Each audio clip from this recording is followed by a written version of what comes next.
What is happening, people? It's Game of Thrones time. Let's talk GoT. Now, I'm putting the video up a wee bit later this week. I watched the episode last night, but I was too tired to actually put it up or to do a video after I'd watched the show, because I've been working the past couple of days on something, and I was working all day today. So I'm doing the video now. I'll get it up as soon as possible. So what we're going to do is we'll go through the basics of the episode, and we will just kind of get a rough idea what happened in it, and then I'll go into spoilers and I'll go into more detail as we go on in this video.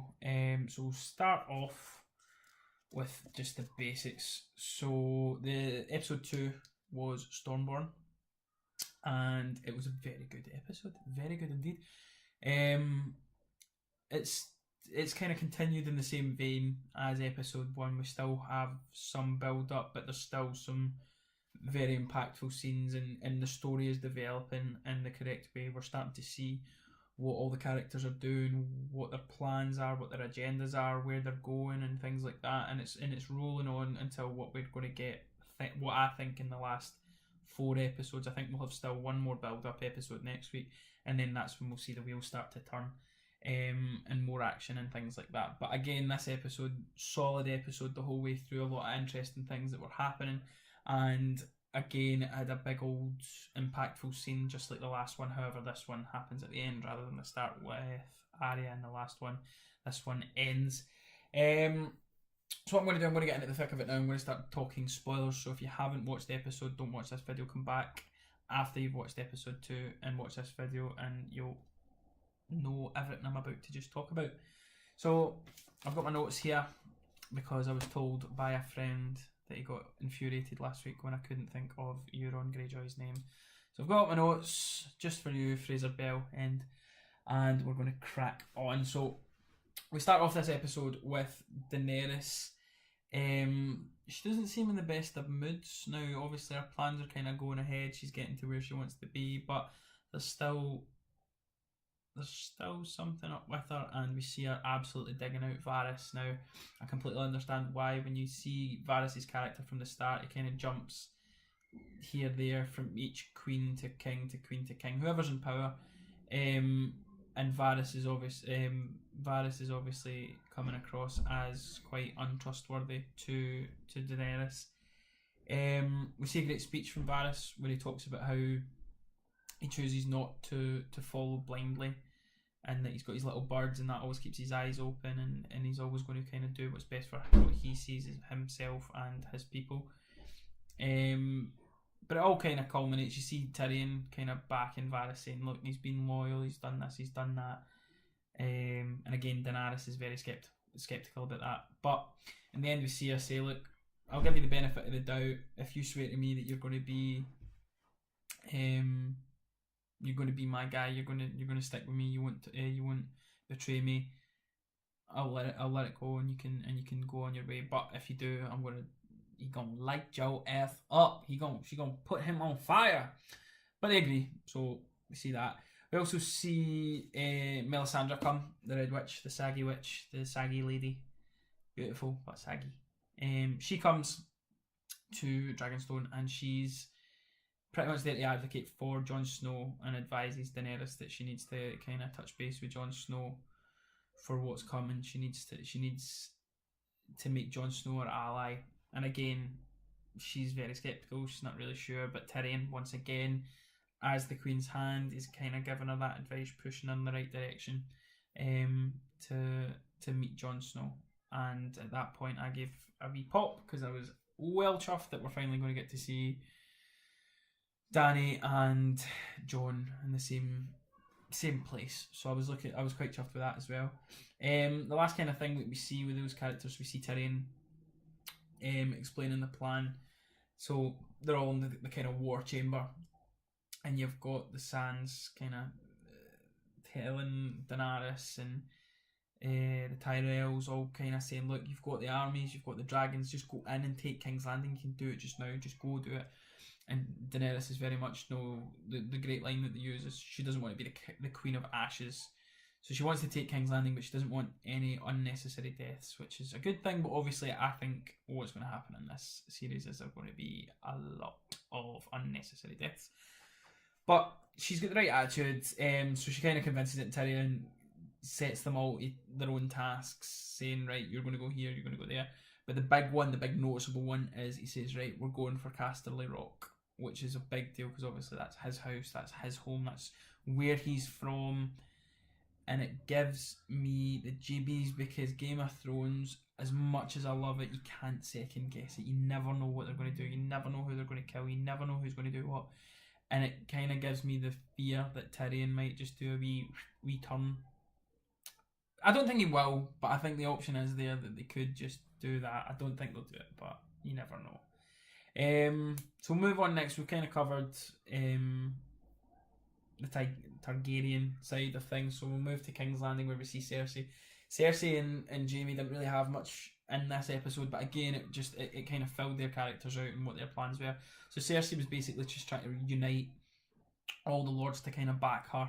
She wants their back into fight, and she's using kind of scare tactics about Daenerys Targaryen, saying that she's just like her dad. She's going to be like the Mad King. She's going to kill all these innocent people, and she used was it Slaver's Bay when she hanged all those people. She was using those as an example to kind of using scaremongering tactics and using those kind of mental warfare games to try and get people to side with her. We also see Jaime helping with the cause, trying to recruit one of the guys by offering him a position in his military, if you will. I think there's going to be a lot more to see with Jaime and Cersei as the season goes on. There's a fun fan theory that I'll tell you about at the end. Once we kind of run down this episode, we'll go over what we're going to expect to come, and I'll talk about that a little later. But it was a good theory, and I think if it does happen, it's very clever. But we'll crack on. So there wasn't really much in King's Landing that we've seen. We've seen Arya. She met up with Pieface, or Hot Pie, if you will. But she met up with Pieface, and she found out that she always thought that the Boltons still had the North, but she finds out back from Pieface that Jon Snow is actually back and he's now king in the North. So she obviously rushes off, but we see a great scene where you don't know whether she's going to go to King's Landing or she's going to head back up north to meet up with her only kind of remaining family that she knows that she's got left. And we see her go up to north, and she comes across the wolf, who pretty much just pies her off. It was a nice wee scene, but he pies her. But again, I think we'll later date we'll see them back. We don't see much of the Hound. In fact, we don't see any of the Hound. I kind of just put Arya and the Hound together now just because of previous series, but we didn't see any of the Hound. So we'll head up north towards Jon Snow. So we see Jon. Jon receives the Raven from Daenerys. She wants him to come meet, but she wants him to drop the knee. I don't think he will, but she see that. And Jon explains this to his people, and this is where we see Sansa coming into her own, and she's very snappy, she's very snarky as well. And I think you're seeing her character development in the sense of how long she's been actually around Cersei. It's starting to rub off on her, and you see she's very wary of other people, and she's very protective of who she is and who her family is and what they represent and things like that. And she doesn't want anything bad to happen because she's went through what she's went through in the past. But you see her kind of again talking back to Jon, as much as she's doing it to kind of protect him, but she's going against him. But Jon again later gets a raven from Sam, explaining to him about the mountain of Dragonglass at Dragonstone. So Jon just says, look, I need to go, I've got all this Dragonglass, and all these people are like, yeah mate, don't go, you're king in the North, stay in the North, be king in the North, we need the king in the North. And he's like, look guys, look, I know what I'm doing, I'll go get the Dragonglass, but I'll leave you in very capable hands. And he gives power to Sansa. He says, Sansa, you're going to be in charge until I'm back, which brought a devilish little smile to Littlefinger, which I did not like, because he is a deviant bastard and he's going to be up to something. But we've seen again a great wee scene that kind of gave us a throwback to the early episodes in Game of Thrones. We've seen them down in the crypts or the vaults or whatever it is, the vaults, Littlefinger and Jon Snow, and they're talking, and Littlefinger just keeps having wee scratchy digs at Jon, just try to kind of cut him. Talks about how he loved his mother, but his mother wasn't fond of him, and how he's not even thanked him for coming and saving him, that if it wasn't for him he would have been slaughtered in the Battle of the Bastards. And Jon still kind of holds, but then he says, oh, I love your sister, I love Sansa, I love your sister like I loved your mother. And that's the point that he snaps, that's the point he goes, right, that's enough, grabs him by the throat, which is a really cool mirror image of obviously what Ned Stark, we know Jon's uncle, but at the time what he thinks is Jon's father, did to Littlefinger as well. But Littlefinger's going to have so much more to do. Like he's a wronging. He's going to be doing up. He's going to be up to something. Sansa again, she's another interesting one to watch, because I think we're seeing a side to her that we haven't seen so far. This kind of harsher side to Sansa. She's no longer innocent, and no wonder after everything that's happened to her. We'll nip back to Dragonstone, where we see a very odd little scene with Grey Worm and Missandei. We have some Action Man sex. We have some nothing. No, there's smooth sex. There's smooth. Yeah, we have that. But good on them. Quite right. She likes him. So. So we again, another thing we've seen Jon getting the Raven from Sam. Sam's still at the Citadel, and he's trying to find a way to help Jorah. To which the Grandmaster's like, no, there's no way to do it. There's no way to heal it. He's too far gone. He's got 6 months before he's. So just leave it and let him live whatever the rest of his life is. But again, Sam, being the true hero that he is within this series, is like, no, I'm going to try it. I'm going to do it. I'm going to do my best to try and help Jorah. And we then see one of the most disturbing, disgusting scenes probably ever in Game of Thrones. Now I don't mind it, because I've got a weird kind of, not fascination, but it just that kind of thing doesn't bother me, like this scrape me off. But it looked painful, because he's literally like peeling like massive chunks of skin off him, and it's like, I think it rips. I think he's got no nipple now, because this has all come right off. It looked so painful. But it'll be interesting, because I think that would be a really sad thing to happen if Sam obviously does say cure Jon, but then you later find out that he's infected. That would suck balls. So I hope that doesn't happen. And then here we go, the meat of the potatoes of this episode. We get to see Yara Greyjoy on her boat heading to her mission with the Sand Sisters and Mother. And then here he comes, the absolute bastard that is Euron Greyjoy. And the one thing I'm going to commend Game of Thrones for, that I think they do best of all the good that they do in these TV shows, is that they give us villain after villain after villain after villain that are just such great characters. So you've got Joffrey, you've got Cersei, Tywin Lannister, you've got the Ramsay Bolton. You've got all these villains that are all so very different, but they bring out, like, you hate these people, you hope, like, you literally wait for the series to end so these get their comeuppance. And I think they've done it again with Euron Greyjoy. In the first episode, his speech to Cersei showed he's got balls to be talking to them like that, and then in this one you just see how much of a maniacal, bloodthirsty mental case he is.